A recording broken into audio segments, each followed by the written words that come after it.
राधे राधे महाराज जी। महाराज जी, आप कह रहे हैं कि मैं नाम जप सेवा सत्संग वृंदावन वास भी करने आता हूँ महीने में एक आधी बार। महाराज जी, पर मेरा व्यापार ऐसा, तो मुझे गाली देकर ही बात करने की आदत है। ये ऐसा व्यापार तो हमने आज तक नहीं सुना। भाई कौन सा व्यापार है जिसमें गाली देना होता, हमको भी जानकारी हो जाए। गत्ते के डब्बों का व्यापार है महाराज जी। गत्ते के डब्बों का। लेबर वाले मतलब प्यार से महाराज जी बोलते हैं, 10 बारी में काम नहीं सुनेंगे, फिर उसी लैंग्वेज में बात करनी पड़ती होगी। वैसे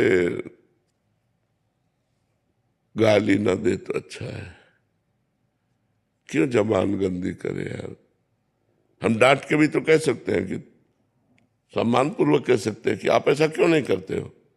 जरूरी गाली दे, उससे कोशिश करो गाली देना बंद करो। जबान क्यों गंदी करते हो? इससे मुझे भगवत प्राप्ति में बाधा होगी। हाँ बिल्कुल बाधा हो जाएगी।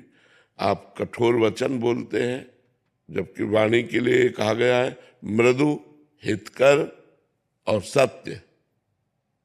सत्य हो पर मृदु होनी चाहिए, सत्य हो उसका हित करने वाला होना चाहिए। ऐसा सत्य नहीं होना चाहिए कि उसका अहित हो जाए, ऐसा सत्य नहीं होना चाहिए कि कठोर बोल दो।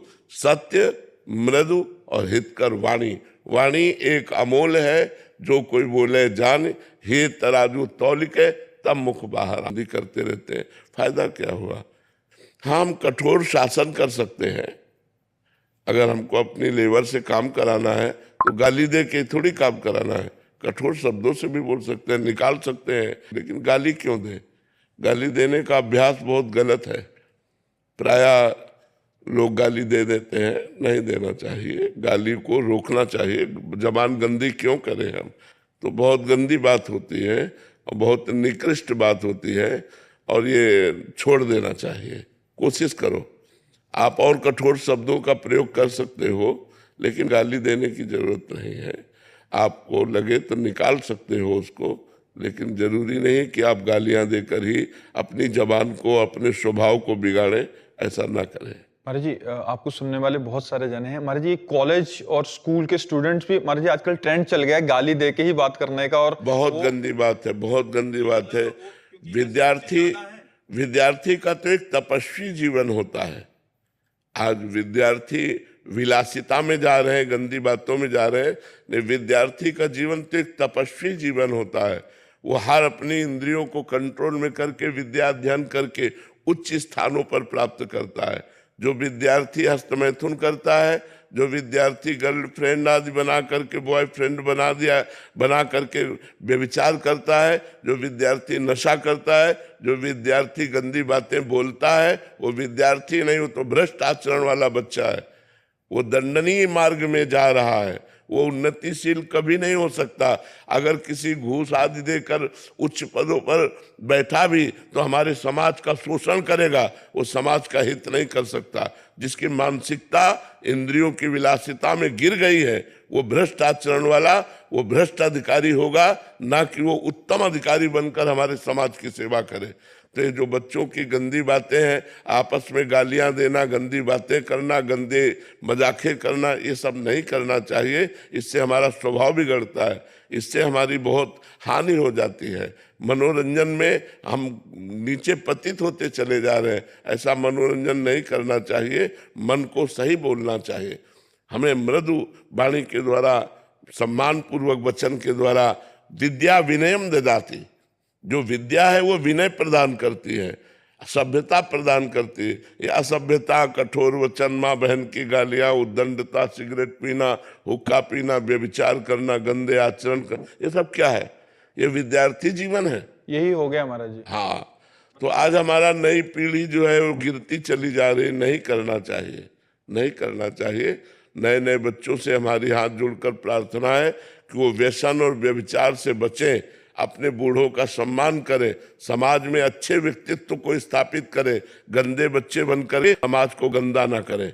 समाज का आप एक हिस्सा हो, आप भारत के भविष्य हो। यदि आप सही ढंग से नहीं चलोगे तो हमारे भारत का भविष्य संकट में पड़ जाएगा।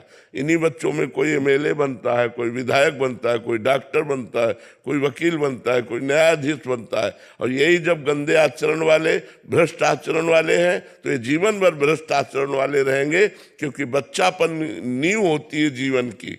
बाल्यावस्था जीवन की नींव होती है। अगर बाल्यावस्था में नशा करने लगा तो जवानी में नशा के बिना रह नहीं सकता। बाल्यावस्था में व्यभिचार किया तो जवानी में व्यभिचार के बिना नहीं रह सकता। संयम से रहना चाहिए। ये अवस्था एक संत की अवस्था है।